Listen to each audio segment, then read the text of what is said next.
ஜெய ஜெய ஸ்ரீ சுதர்சனா. அனுமனோட பக்தியை பற்றி இப்போ நம்ம ஒரு கதையை பார்க்க போகிறோம். நாரதரும் அனுமரும் நடு வழியில் ஒரு தடவை சந்திக்கும்பொழுது ஆகாய வீதியில், அந்த சமயத்தில் கொஞ்சம் நேரம் பேசிட்டு எந்த பக்கம் போகணும் அப்படின்னு கேட்கும்போது பத்ரி ஆசிரமம் போகிறேன்னு சொல்கிறார். நானும் அந்த பக்கம் தான் வரேன் அப்படின்னு சொல்லும்போது ரெண்டு பேரும் பத்ரி ஆசிரமம் நோக்கி பயணப்படுறாங்க. அந்த சமயத்தில் சமுத்திரத்தை தாண்டி போகும்போது சமுத்திரத்து நடுவில் ஒரு நகரம் இருக்குது. உடனே அனுமான் கேட்குறார், இந்த நகரம் யாருது நாரத மகரிஷியே அப்படின்னு கேட்குறார். இது பலராமனோடது அப்படி சொல்கிறார். உடனே அனுமாருக்கு கோபம் வந்துடுறது. ராமருக்கு முன்னாடி பலமா?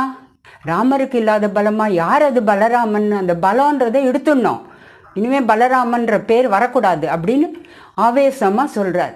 உடனே அப்படியாப்பா அப்படி சொல்லும்போது, இப்போவே போய் அந்த நகரத்தை உண்டு இல்லைன்னு ஆக்கிறேன் பார், யார் அது பலராமன் அப்படின்னு சொல்லி கோவப்படும்போது நாரதர் மெதுவாக வேகமாக வந்து பரந்தாமன்கிட்ட, கிருஷ்ண பகவான்கிட்ட வந்து, அனுமாரும் நானும் இந்த மாதிரி வந்திருந்தோம், நடுவில் எந்த நகரம் கேட்டார். பலராமனோட நகரம்னு சொன்னேன்.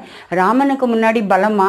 பலராமர்ன்ற பேர் இருக்கக்கூடாது, பலன்றது ராமருக்கு முன்னாடி இருக்கக்கூடாதுன்னு சொல்லிட்டு ஆவேசமாக ரொம்ப கோவப்பட்டுன்னு இருக்கார். அப்படி சொல்லும்போது உடனே அந்த சமயத்தில் கருடன் வரார். கிருஷ்ணர் பார்த்துட்டு இப்படி பார்க்கும்போது பலராமர் என்ன சொல்கிறார், நான் போய் பார்த்துடுறேன் அந்த அனுமனை அப்படின்றார். உடனே கருடன் சொல்கிறார், நான் போய் பார்த்துடுறேன் அப்படி சொல்லும்போது கிருஷ்ணர் சிரிச்சுண்டே, கருடா நீயே போய் பாரு அப்படி சொல்கிறார். உடனே கருடன் வேகமாக போனோடனே அந்த சமுதிரத்துக்கிட்ட இருக்கிற அனுமார் இப்படி ஒரு வாழை சொல்லிட்டு இப்படி ஒரு திருப்பி அடித்தோடனே ரெக்கையெல்லாம் உடஞ்சி அப்படியே பாவமாக கீழே விழுந்துடுறார். தடுமாறி கிருஷ்ணர்கிட்ட வந்து, கிருஷ்ணா அப்படி சொன்னா, என்ன கருடா ரெக்கெல்லாம் உடஞ்சிடுத்தா அவனுக்கு அப்படி சொல்கிறார். அப்படியே வெட்கி தலை குனிகிறார். உடனே பலராமர், அது என்ன கருடனையே பண்ணுறாருன்னா என்ன அர்த்தம் அது, நான் போய் பார்க்குறேன் அப்படி. கிருஷ்ணர் மறுபடியும் சிரிச்சுண்டே தலையாட்டுறார். உடனே பலராமன் வேகமாக போகிறார். ஆஞ்சநேயர் அங்கே நின்றுட்டு ஒரே 2 சுழட்டலில் அப்படியே கடல் நடுவில் தூக்கி போடுறபடி கொண்டு வந்தோடனே வாலில் அப்படியே அலறி புடைச்சுண்டு திருப்பி கிருஷ்ணர்கிட்ட ஓடி வர்றார். என்ன கிருஷ்ணா இது, என்ன விளையாட்டு இது அப்படின்னு கேட்குறார். கிருஷ்ணர் உடனே, ஆஞ்சநேயர் ரொம்ப கோபத்தில் இருக்கார் இப்போது, அதனால் நம்ம எல்லாம் இப்போது ராமராக காட்சி கொடுத்தாதான் அவரோட கோபம் தனியும். பலராமா நீ லக்ஷ்மணனா மாறு சீக்கிரமா அப்படி சொல்லிட்டு அந்த பக்கம் திரும்பி சீதையாக வரணும், நான் ராமனா மாறுறேன் அப்படி சொன்னோடனே ராமனா மாறினா சத்யபாமா வரா. ஆனால் அந்த சீதையோட அந்த லட்சணம் இல்லைன்றதுனால ருக்மணி தேவி சீதா தேவியாக வந்தோடனே ராம லக்ஷ்மண சீதையா அப்படி காட்சி தரும்போது கருடனை கூப்பிட்டு, நீ போய் சொல்லிட்டு வானா.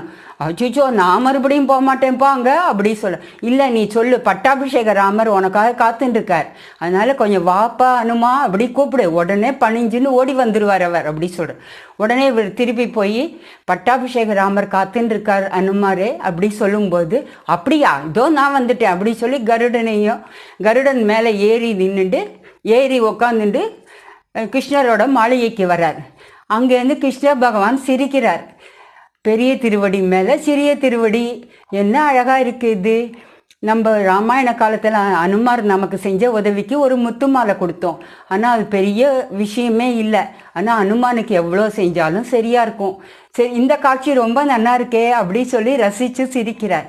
உடனே அங்கேருந்து அனுமார் வந்து பார்க்கும்போது பட்டாபிஷேக ராமர் லக்ஷ்மணர் சீதை அப்படி பார்க்கும்போது ஆஞ்சநேயர் கை கூப்பி வணங்கி, தன்னியே நானேன் அப்படின்னு சொல்லிட்டு அந்த கோவம்லாம் தணிஞ்சு ஆனந்தமாக ஆடுறார். உடனே கிருஷ்ணருக்கு இன்னொன்று, சரி நம்ம பார்க்கடலில் படுத்துட்டு இருக்காப்புல ஒரு கோலத்தை காமிக்கலாம் அப்படின்னு சொல்லும்போது ஆதிசேஷனை கூப்பிட்டு பார்க்கடல் மாதிரி காமிக்கும்போது கண்ணை இறுக்கி மூடின்றார் ஆஞ்சநேயர். ஏன்னா அவருக்கு ராமர் மட்டும்தான் வேணும், வேறு யார் பார்த்தாலும் பார்க்க மாட்டார். உடனே இப்படி கண்ணை முன்னோடனே கிருஷ்ணர் மறுபடியும் சிரிச்சுண்டே ராமனா காட்சி கொடுத்து அவரோட கோபத்தை தணித்து, இதுலேருந்து என்ன நமக்கு புரியறதுன்னு கேட்டால், அனுமனோட பக்தியும் அந்த பெரிய வேண்டுதலும், ராமரை தவிர்த்து வேறு எதையும் நினைக்க மாட்டேன்ற அந்த உறுதியும் எல்லாருக்கும் அனுமானை நினைச்சா அந்த பலம் கிடைக்கும். ஆஞ்சநேயரை எப்பவும் நினைக்கணும். ஜெய ஜெய ஸ்ரீ சுதர்சனா.